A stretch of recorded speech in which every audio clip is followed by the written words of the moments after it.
ప్రభునందు ప్రియ దేవుని బిడ్డలారా, ప్రభు పేరట మరి ఒకసారి వందనాలు తెలియచేస్తున్నాను. దేవుడిచ్చిన ఈ కృపను బట్టి మీ మధ్యగా రావడానికి దేవుడు ఈ జూన్ మాసంలో ఇచ్చిన ఆధిక్యతను బట్టి వందనాలు చెల్లిస్తున్నాను. ఆరోగ్యం ఇచ్చి, బలం ఇచ్చి, శక్తి ఇచ్చి, ఆయుష్ ఇచ్చి, ఆయన ఈ పరిచర్య ఇచ్చి ఆయన నడిపిస్తున్నాడు. 5 మాసాలు దేవుడు కాపాడాడు కనుక ఈ నూతన నెలలో దేవుని మాట వినడానికి దేవుడిచ్చిన భాగ్యాన్ని బట్టి ఆయనకి మనం ఏం చెల్లించగలం? నా ప్రాణమ యెహోవాను సన్నుతించుము, నా అంతరంగమున సమస్తమా ఆయన పరిశుద్ధ నామమును సన్నుతించుము.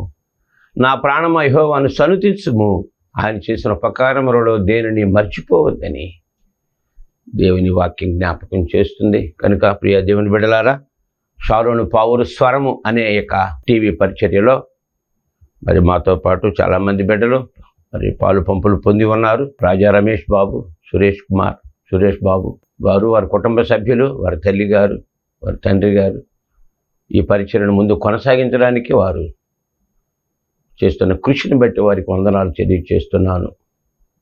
ప్రస్తుతం అక్కడ యుద్ధం జరుగుతుంది. వారు కువైట్ దేశంలో ఉంటారు. మరి గత రోజు ఇరాన్ దేశం కువైట్ మీద, ఆ ప్రక్క చిన్న చిన్న దేశాల మీద బాంబుల వర్షం కురిపించిందని మరి పేపర్లో చదివి ఎంతో మరి ప్రార్థిస్తున్నాం. మరి ఆ బిడ్డల యొక్క పక్కనే ఏరోడ్రామ్ దగ్గర ఎక్కడో బాంబులు పడ్డాయట. ప్రపంచం తారుమారుగా ఉంది. యేసయ్య చెప్పాడు, నేను వచ్చే రోజుల్లో ఇట్లాంటి యుద్ధాలు జరుగుతాయి, కరువులు, తెగుళ్ళు, ప్రజలు బాధలు పడతారని ప్రభువు చెప్పాడు. ఆ వాస్తవాలు ఇప్పుడు మన కళ్ళారా చూస్తున్నాం. కనుక ఆ బిడ్డలకు మరి ఎటువంటి ప్రమాదం లేకుండా దేవుడు కాపాడాలని మరి ప్రార్థిస్తూ ఉన్నాను. మరి వారు భయభక్తులు కలిగి, వినయ విధేయతలు కలిగి బాల్యం నుంచే దేవుని పరిచయ అభిలాష వారికి, వారి తల్లి గారు, వారి తండ్రి గారు ప్రార్థనాపరులు వారి యొక్క బిడ్డలుగా వారి పరిచర్యని కొనసాగించడానికి వారికి ఇచ్చిన మంచి మనస్సు, ఆలోచనను బట్టి మరి ఒకసారి దేవుడు వారిని, వారి కుటుంబాలను దీవించాలని ఈ పరిచర్య ద్వారా చేస్తున్నాను. దేవుడు వారిని, వారి కుటుంబాలను దీవించునుగాక. ఈ సందర్భంగా దేవుని గ్రంథాన్ని నుంచి మనం కొన్ని మాటలు మనం జ్ఞాపకం చేసుకుంటున్నాం. గత కొన్ని సంవత్సరాలుగా దేవుని వాక్యాలు చెప్తూ ఉన్నాను.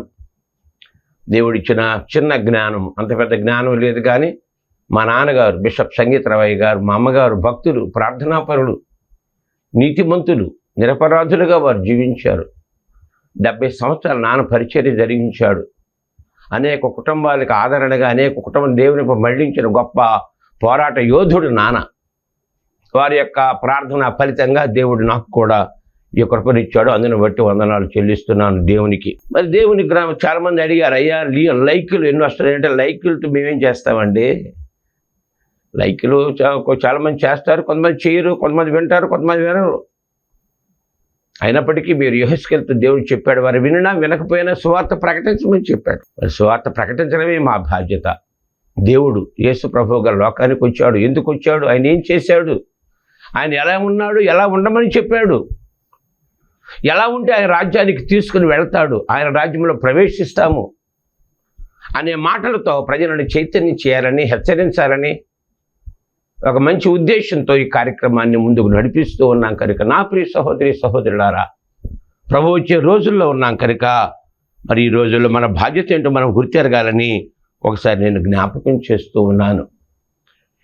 జీవితంలో ఎన్నో ప్రసంగాలు వింటున్నాం.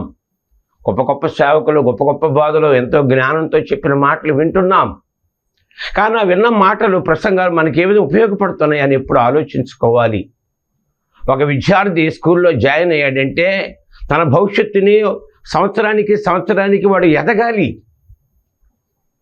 9th క్లాస్ నుంచి 10th క్లాస్కి వెళ్ళాలి, ఇంటర్మీడియట్కి వెళ్ళాలి, డిగ్రీకి వెళ్ళాలి, యూనివర్సిటీకి వెళ్ళాలి, ఒక ప్రయోజకుడు కావాలి, ఉద్యోగస్తుడు కావాలి, ఒక డాక్టర్ కావాలి, ఒక ఇంజనీర్ కావాలి. అంటే వాడు ఎంత కృషి చేయాలి? ఏదో ప్రభువుని తెలుసుకున్నాం, ఆయన మారు మనసు పొందాం, బాప్తిసం తీసుకున్నాం, చర్చికి వెళుతున్నాం, కానుకలు ఇస్తున్నాం, బైబిల్ చదువుతున్నాం, ప్రార్థన చేస్తున్నాం అంటే సరికాదు. ఒక కలెక్టర్ కావాలి, ఒక ఇంజనీర్ కావాలి, డాక్టర్ 20 సంవత్సరాలు కష్టపడాలి, రోజుకు 15 గంటలు 16 గంటలు చదవాలి అని లోకంలో సాధారణంగా మనం ఆలోచిస్తే విషయాలు తెలిస్తే. కనుక ఈ మధ్యన ఒక యాంకర్ అడిగింది, ఒక చిన్న పిల్లని ఒక యాంకర్ అడుగుతున్నాడు. ఏమని అడుగుతున్నాడంటే, ఆర్ యు ఏ క్రిస్టియన్ అని అడిగాడు. ఆర్ యు ఏ క్రిస్టియన్ అంటే ఆ చిన్న అమ్మాయి చెప్పింది, ఆఫ్ కోర్స్ ఎస్. నేను క్రైస్తవురాలనే, క్రీస్తు బిడ్డనే అని చెప్పింది. ఆ తర్వాత రెండో ప్రశ్న సంధించాడు. ఏమని? What do you want to achieve as a Christian? నువ్వేం సాధించాలనుకుంటున్నావు, ఏం సంపాదించుకోవాలనుకుంటున్నావు? Being a Christian, what do you want to achieve అని అడిగినప్పుడు ఆ చిన్నమ్మాయి చెప్తుంది, to grow stronger in the heavenly race. ఈ పరలోకపు పరుగు పందెంలో నేను బలంగా, స్థిరంగా పరిగెత్తాలి. It's my aim to grow stronger in the heavenly race. And దాంతో సరిపెట్టాలి అమ్మాయి, నాట్ మిస్ ది ర్యాప్చర్. అంతే. ఒకటేమో to grow stronger in the heavenly race, second one and not miss the rapture. Rapture అంటే ఆగమనము అంటారు. యేసయ్య ఈ లోకానికి మానవుడిగా వచ్చాడు, దాన్ని ఇన్కార్నేషన్, అవతార్ అంటారు. ఆయన వచ్చాడు, చనిపోయాడు, తిరిగి లేచాడు, పరలోకం వెళ్ళిపోయాడు. ఆయన మళ్ళీ రాబోతున్నాడు మధ్యాకాశానికి, మేఘాలలో ఆయన కనబడబోతున్నాడు. దాన్ని ర్యాప్చర్ అంటారు, ఆగమనము అంటారు. ఆ తర్వాత మూడవసారి ఈ భూలోకానికి డైరెక్ట్గా వస్తాడు, దాన్ని రెవల్యూషన్ అంటారు, ప్రత్యక్షత అంటారు. ఒకటేమో అవతారము, రెండు ఆగమనము, మూడు ప్రత్యక్షత. ఒకటేమో ఇన్కార్నేషన్, రెండవదేమో ర్యాప్చర్, మూడవది రెవల్యూషన్ అని మా గురువు గారు వాళ్ళందరూ చెప్పారు. కనుక నా ప్రియ సహోదరి సహోదరులారా, ఆ అమ్మాయి ఏమందంటే, మరి నేను చెప్తున్నాను, to grow stronger in the heavenly race and not miss the rapture. రేపు యేసయ్య మధ్యాకాశం రాగానే చూడండి, మత్తయి సువార్త 24వ అధ్యాయంలో 30 నిమిషాలు. అప్పుడు మనుష్య కుమారుని సూచన ఆకాశమందు కనబడును. అప్పుడు మనుష్య కుమారుడు ప్రభావముతోను మహామహిమతోను ఆకాశ మేఘారుడే వచ్చుడు చూచి, భూమి మీద ఉన్న సకల గోత్రముల వారు, అయ్యో మేము యేసయ్య గురించి చెప్పారు, మేము వినలేదు, ఈ మాటలు నమ్మలేదు, ఈ సత్యాన్ని గ్రహించలేదు, ఈ జ్ఞానం మాకు వద్దన్నాం. భోజనులంతా సకల గోత్రముల వారు రొమ్ము కొట్టుకుందురు.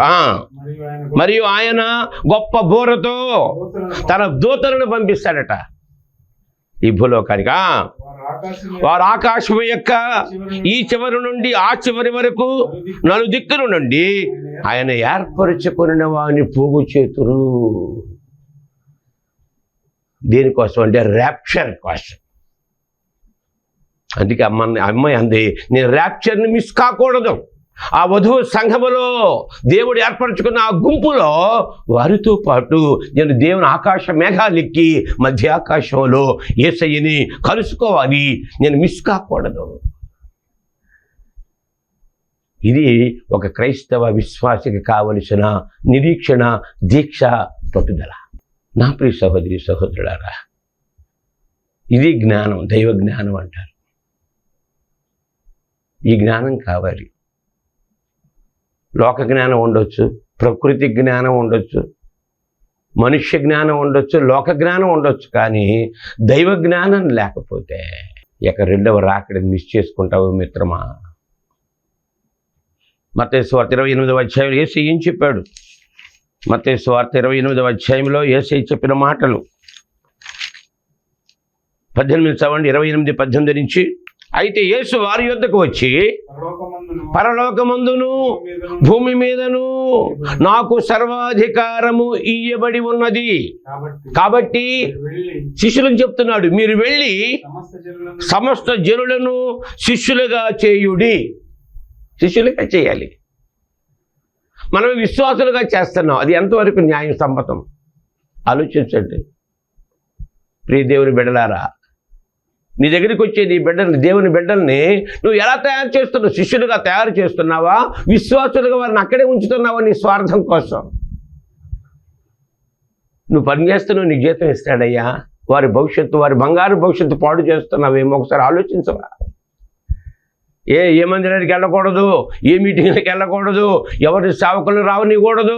మేమే అమ్మ అన్నం పెట్టదు, అడుక్కోనివ్వదట. లోకంలో సామెత, అమ్మ అన్నం పెట్టదు, అడుక్కోనివ్వదు.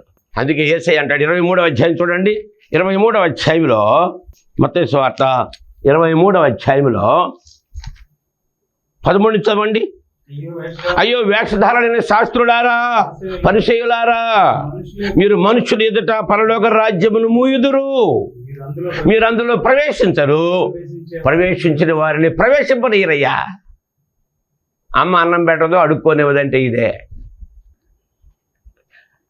నా ప్రియ సహోదరి సహోదరులారా, ఒక వ్యక్తి నరకం నుంచి తప్పించుకొని వస్తే వాడు నువ్వు నరకంలోనే పడేస్తానవే. తర్వాత చదవండి, 15 చదవండి, 15 వచ్చాను. అయ్యో వేషధారులైన శాస్త్రులారా, పరిసయ్యులారా, ఒకరిని మీరు మతములో కలుపుకొనుటకు మీరు సముద్రమును భూమిని చుట్టి వచ్చేది వాడు తిప్పుతూ ఉంటారు. అలాగా అతను కలిసినప్పుడు అతనిని మీకంటే 2 నరక పాత్రునిగా చేయుదురు. న్యాయమా? నా ప్రియ సహోదరి సహోదరులారా, ప్రభు వచ్చే రోజుల్లో ఉన్న జాగ్రత్త. ఏ కుటుంబాలు నీకు అప్పగించాడో, ఏ విశ్వాసులు నీకు అప్పగించాడో వాడు తయారు చేసే బాధ్యత నీకు ఇచ్చాడయ్యా. ఏయో లోకవార్తలు చెప్పి, ఏ మాటలు చెప్పి వారిని మాయ చేస్తే, మోసం చేస్తే రేపొద్దున జవాబుదారి కాదా నువ్వు అని దేవుడు ఈ ఉదయకాలం నిన్ను అడుగుతున్నాడని జ్ఞాపకం చేసుకో మిత్రమా. నీ బాధ్యత విస్మరించకూడదు. ఒక టీచర్గా నీ కర్తవ్యం ఏమిటి? ఒక బోధకునిగా నీ కర్తవ్యం, ఒక సేవకునిగా నీ కర్తవ్యం ఏమిటి?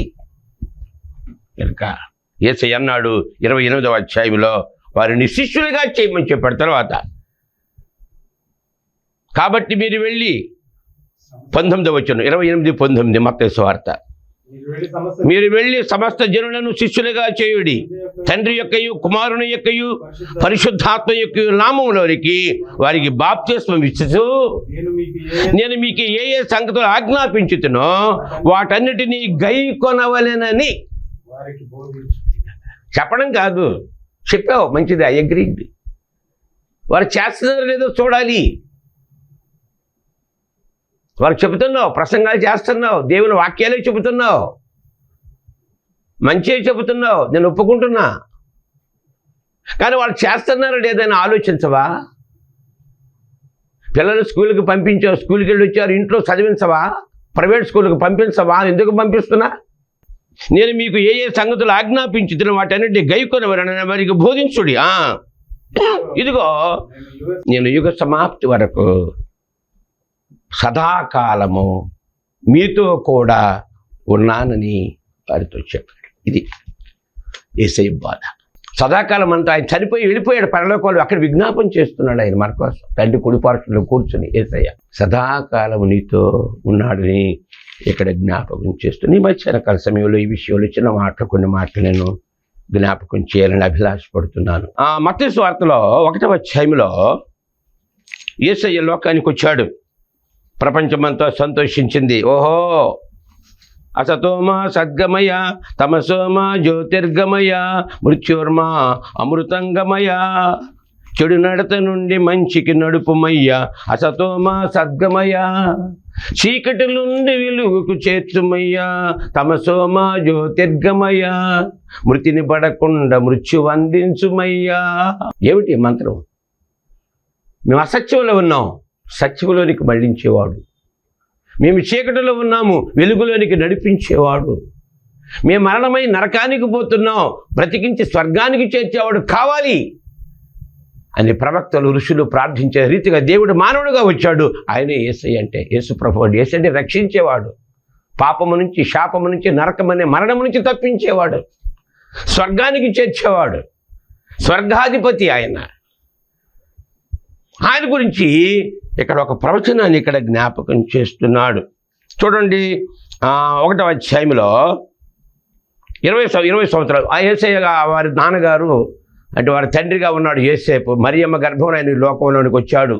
ఆమె భర్త యోసేపు ప్రదానం చేయబడింది, కానీ ఇంకా వివాహం కాల. అప్పుడు ఆవిడ గర్భవతిగా పరిశుద్ధాత్మ చేత గర్భవతి అయిపోయింది.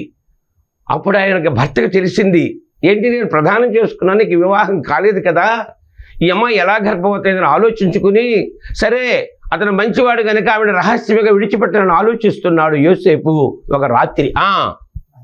అతని సంగతుల గురించి ఆలోచించుకొని చూడగా ఇదిగో ప్రభుదూత స్వప్నమందు అతనికి ప్రత్యక్షమై, ఓ దావీదు కుమారుడైన యోసేపు, నీ భార్య అయిన మరియను చేర్చుకొనుటకు భయపడొద్దు. ఆమె గర్భము ధరించింది, పరిశుద్ధాత్మ వలన కలిగినది అంటూ మాట చెప్పు. ఆమె ఒక కుమారుని కనును, తన ప్రజలను వారి పాపముల నుండి ఆయనే రక్షించును కనుక ఆయనకు యేసు అని పేరు. పాపముల నుంచి రక్షించేవాడు, పాపము నుంచి విడిపించేవాడు, పాపమును పరిసమాప్తి చేసేవాడు, పాపము ఎన్నటికీ జ్ఞాపకం చేసుకోకుండా తన రక్తంతో కడిగేవాడు. ఆయన పరిశుద్ధాత్మను జన్మించాడు. నీ భార్య గర్భవతి అయింది, ఆమె చొచ్చుకోనికి భయపడద్దా, ఆమె నీతిమంతురాలయ్యా అని చెబుతూ తర్వాత ఇదిగో అని ఒక ప్రవచనాన్ని గుర్తు చేస్తున్నాడు. యేసయ్య భూలోకానికి రాకముందు, దేవుడు మానవుడిగా రాకముందు ఒక ప్రవక్త, యెషయా ప్రవక్త ఒక ప్రవచనాన్ని ప్రకటించాడు. ఆ ప్రవచనం ఏమిటో చెబుతున్నాడా? ఇదిగో కన్యక గర్భవతి కుమారుని కనును, ఆయనకు ఇమ్మానుయేలుని పేరు పెట్టుదవనెను అని ప్రభువు తన ప్రవక్త ద్వారా పలికిన మాట నెరవేరినట్లు ఇదంతా ప్రవక్త మాట ఒక ప్రవక్త ప్రవచనం చెప్పి నెరవేరాలంతే. దొంగ ప్రవచనాలు చేయకూడదు, అబద్ధ ప్రవచనాలు చెప్పకూడదు. దెయ్యాలు కూడా చెబుతాయి ప్రవచనాలు. ఈ రోజుల్లో ప్రవచనాల మీద ఆధారపడిపోతున్నారు. అక్కడికి వెళ్తే ఆయన ఏం చెప్తాడు, ఇక్కడికి వెళ్తే ఈయన ఏం చెప్తాడు, నువ్వు అడగవయ్యా నీతి చెప్తాడు. సేవ వ్యాపారం చేసేస్తున్నారు, వ్యాపారం అయిపోయింది. మా దగ్గరికి రండి, మీకు ఆస్తులు వస్తాయి, మీరు అపార్ట్మెంట్లు కొంటారు, మీకు బంగారం వస్తుంది, డబ్బు వస్తుంది, ఉద్యోగాలు వస్తాయి, వ్యాపారం వస్తుంది, అభివృద్ధి అయిపోతారు, ఆశీర్వాద పండగలు, ఇవే ఎక్కడికి వెళ్ళినా నేటి క్రైస్తవ సమాజంలో విస్తారం అయిపోయింది. ఆశీర్వాదాలే. డబ్బు కావాలి, ఎందుకంటే డబ్బు లేనివాడు డబ్బుకు కొరగాడు. డబ్బు కావాలి. ధనం మూలం మిదం జగత్, పైసా మే పరమాత్మ హై. లోకం అంటుంది పైసా మే పరమాత్మ హై. పైసా మే పరమాత్మ అయితే మరి క్యాన్సర్ ఎందుకు తగ్గట్లా? ఎందుకు చచ్చిపోతున్నాడు మనిషి?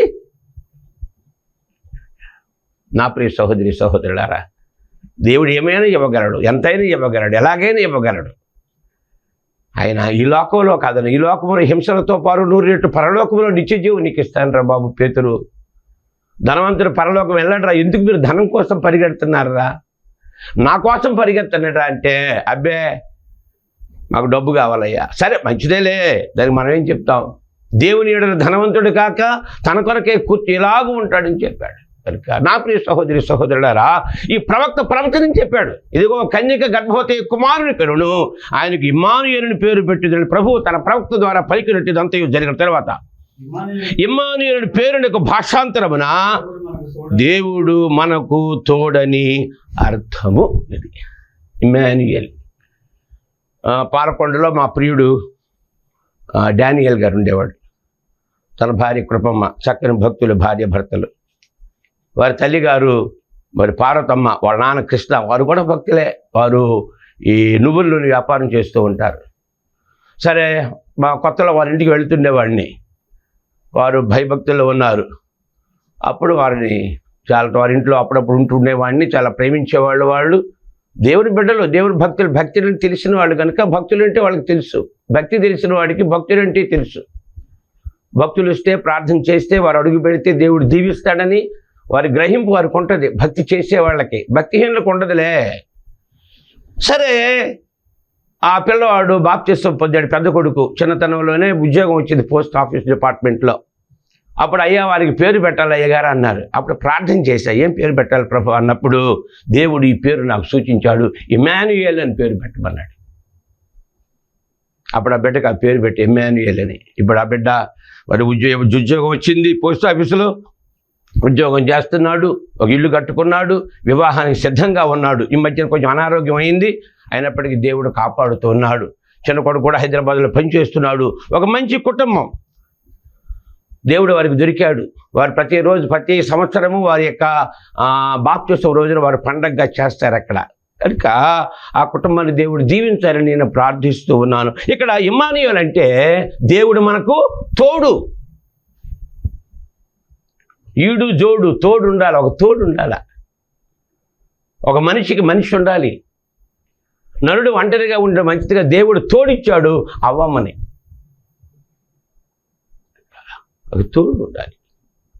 నరుడు ఒంటరిగా ఉండడం మంచిది కాదు, తోడు కావాలి, ఒక జోడు కావాలి. అదే వివాహ వ్యవస్థ అంటే. మనిషికి ఈ లోకంలో అన్ని రంగాల్లో తోడుగా ఉండాలా. యేసయ్య కూడా ఇద్దరిద్దరిని పంపించేవాడు సేవకి. ఇద్దరు కలిస్తే ఒక శక్తి వస్తుందట. ఇద్దరు కలిస్తే, రెండు చేతులు కలిస్తే, ఇద్దరు మనసులు కలిస్తే ఒక అద్భుతం జరుగుతుందని ఇక్కడ బైబిల్ గ్రంథంలో అనేక తార్కాణాలు చెప్పారు. చూడ ప్రసంగి గ్రంథం 4వ అధ్యాయంలో 9 చదవండి. ప్రసంగి గ్రంథంలో 4వ అధ్యాయంలో కనుక ఇమ్మానుయేల్ అంటే దేవుడు మనకు తోడు. ఇక్కడ మత్తయి సువార్త యేసయ్య అన్నాడు, యుగ సమాప్తి వరకు నేను మీకు తోడుగా ఉంటాను నాన్న. నేను ఎందుకు వచ్చాను, ఏం చేశాను మీరు గ్రహించండి, నన్ను నమ్ముకోనండి, నా మీద ఆధారపడండి, నా స్వార్థ ప్రకటించండి, మీకు సదాకాలము తోడుగా ఉంటా. దేవుడు తోడుగా ఉంటే నీకు అద్భుతం జరుగుతుంది నీ జీవితంలో. దేవుడు నీకు తోడుగా ఉండి నీ జీవితం మారిపోతుంది అని ఇక్కడ ప్రభు పేరట జ్ఞాపకం చేస్తూ ఉన్నానా. 4:9 ప్రసంగి గ్రంథంలో 4:9 ఇద్దరి కష్టము చేత ఉభయులకు మంచి ఫలము కలుగును గనుక ఒంటిగాడ ఉండుట కంటే ఇద్దరి కష్టము చేత ఉభయులకు మంచి ఫలము కలుగును గనుక ఒంటిగాడ ఇద్దరు కూడి ఉండుట మేలు. వారు పడిపోయినను ఒకడు తన తోడి వానిని లేవనెత్తును. అయితే ఒంటరిగాడు పడిపోయిన ఎడల వారికి శ్రమయే కలుగును, కానీ వారిని లేవనెత్తువాడు లేకపోవును. తర్వాత ఇద్దరు కలిసి పండుకొని ఎడల వారికి వెట్ట కలుగును. ఒంటరిగానికి వెట్ట ఎలాగు పుట్టును? ఒంటరి ఒకరి మీద మరి ఒకడు పడిన ఎడల ఇద్దరు కూడి వారిని ఎదిరింపగలరు. 3 పేటల తాడు త్వరగా తెగిపోదు కదా. ఇద్దరు చూడండి, యెహోషువ గ్రంథములో 23వ అధ్యాయం 10 చదవండి. కనుక ఇద్దరు కలిస్తే మూడోవాడు ఒకడు వస్తే వాడు ఎదుర్కోగలడట. ఇది ఒకటి పడిపోతే రెండో వాడు లేపుతాడట. ఇద్దరు కలిస్తే ఒకటి కూడా వెట్ట పుడుతుందట. ఇద్దరు కలిస్తే మంచి ఫలము కలుగుతుందట. ఇంకా ఇమ్మానుయేల్ అంటే నువ్వు దేవునితో ఉంటే దేవుడు నీకు తోడుగా రెండో వాడిగా నీకు ఉంటాడంతే. మొదటి వాడిగా దేవుడు ఉంటాడు, రెండో వాడిగా నువ్వు ఉంటావు, మూడవదిగా నీ భార్య ఉంటుంది. అదే కుటుంబము, అప్పుడే పిల్లలు, అభివృద్ధి జరుగుతుంది. దేవుడు నీకు తోడుగా ఉండాలి. ఇమ్మానుయేలు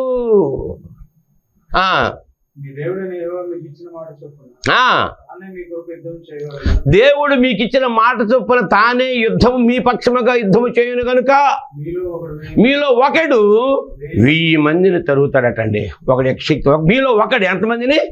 1000 మందిని తరుగుతాడు. ఎలాగొట్టే 1000 మందిని ఒకడే, ఒక సంసోనే పచ్చి దవడ ఎముకతో 1000 మందిని చంపేశాడు అంతే.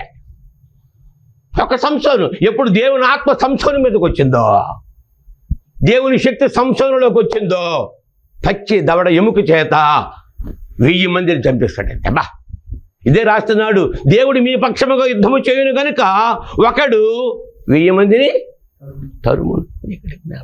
ద్వితీయోపదేశ కాండములో 33వ అధ్యాయములు 30 చదవండి. ద్వితీయోపదేశ కాండములో 32వ అధ్యాయంలో 30వ వచనం. తమ ఆశ్రయదుర్గము వారిని అమ్మివేయని ఎడల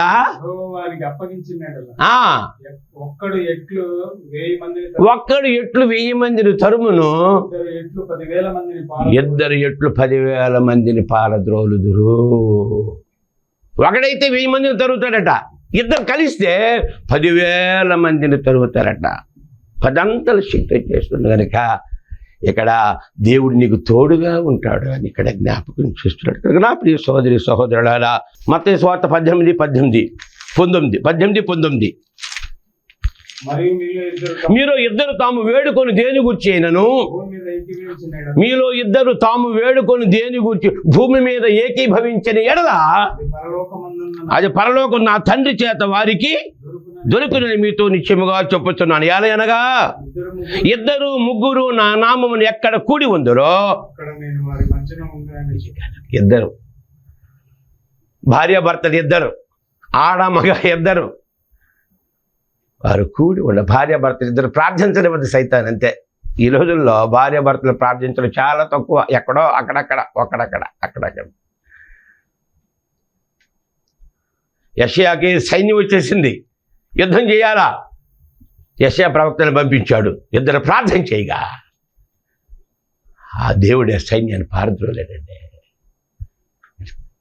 నా ప్రియ సహోదరులారా, మరి ఇద్దరి కష్టము చేత ఉభయులకు మంచి ఫలమును గనుక ఒంటరిగా ఉండకుండా, ఏ మానవుడైతే ఒంటరైపోయాడో, ఏ మానవుడు దేవునితో సంబంధం తగ్గొట్టుకున్నాడో ఆ సంబంధాన్ని తిరిగి పునరుద్ధరించాలనే దేవుడు తన యొక్క కుమారుని లోకానికి పంపించాడు. ఆయన అన్నాడు, సదాకాలం నీతో ఉంటాను, నా పేరు ఇమ్మానుయేల్ అన్నాడు. ఇమ్మానుయేల్ అంటే దేవుడు మనకు తోడుగా ఉన్నాడని. అబ్రహాముకు తోడుగా ఉన్నాడు, ఇస్సాకుకు తోడుగా ఉన్నాడు, యాకోబుకు తోడుగా ఉన్నాడు, యోసేపుకు తోడుగా ఉన్నాడట. చూడండి, ఆది కాండములో 39 చదవండి. ఆది కాండములో 39వ అధ్యాయంలో 2వ వచనం చదవండి.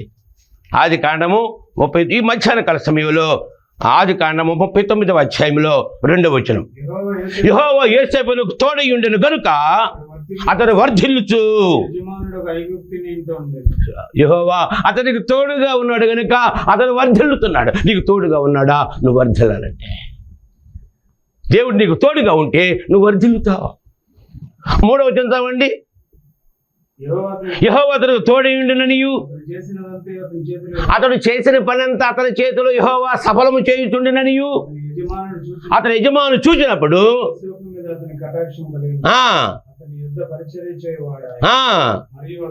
21 చదవండి.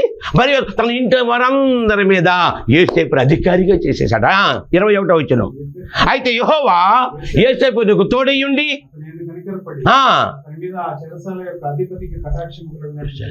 దేవుని దయని మీదకి రావాలంటే దేవుడు నీకు తోడుగా ఉన్నా. తర్వాత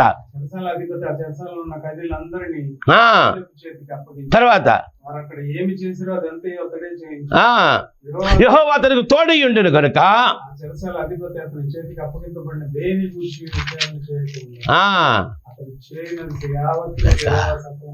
నా ప్రియ సహోదరులారా, యోసేపు జీవితం అంతా దేవుడు తోడుగా ఉండి, అబ్రహాము జీవితము, యాకోబు జీవితము, యోసేపు జీవితము, ఇస్సాకు జీవితాలు చూస్తే దేవుడు తోడుగా ఉన్నాడు, దావీదుకు తోడుగా ఉన్నాడు. ఇమ్మానుయేల్ అంటే దేవుడు మనకు తోడు అని మరి జ్ఞాపకం చేస్తున్నాను కనుక నా ప్రియ సహోదరులారా, చివరికి యోసేపుని ఆ దేశానికి రాజుగా చేసేసానండి. నువ్వు వర్ధిల్లాలన్నా, నీ కోరిక సఫలం కావాలన్నా, నీ ఇంటి వారు రక్షించబడాలన్నా, నీ ఆశ నెరవేరాలన్నా, దేవుడు ఉన్నత స్థాయికి వెళ్ళాలంటే ఆ ఇమ్మానుయేలు దేవుడు నీకు తోడుగా ఉండి నిన్ను అధికముగా వర్ధల్ల చేయనుగాక. మమ్మల్ని మిక్కిలిగా ప్రేమించిన మా పరలోకపు తండ్రి యేసయ్యానికి స్తోత్రాలు. ఈ సమయంలో ప్రభు నీ మాటలు జ్ఞాపకం చేసినాయన. ఆయన యెషయా ద్వారా ప్రవచనాన్ని జ్ఞాపకం చేశావు. ఇదిగో కన్యక గర్భవతి కుమారుని పేరును ఆయనకి ఇమ్మానుయేలు పేరు పెడతావని. ఇమ్మానుయేలు దేవుడు మనకు తోడని అర్థం. ప్రభు మీకు తోడుగా ఉండి, నీ భక్తులకు తోడుగా ఉండి నాయన ప్రయోజకులను చేశావు. మాకు కూడా తోడుగా ఉండి మా జీవితంలో నీ కాపుదల, నీ భద్రత, నీ ఆశీర్వాదాన్ని అనుగ్రహించమని యేసయ్య శక్తి కలిగిన నామమును వేడుకొనుచున్నాను తండ్రి. ఆమెను. మన ప్రభువును రక్షణ యేసుక్రీస్తు కృపయు, తండ్రి దేవుని ప్రేమయు, పరిశుద్ధాత్మ నుండి సహాయ సహకారములు మీ కుటుంబానికి తోడుగా ఉండి అధికముగా వర్ధిల్ల చేయునుగాక. ఆమేన్.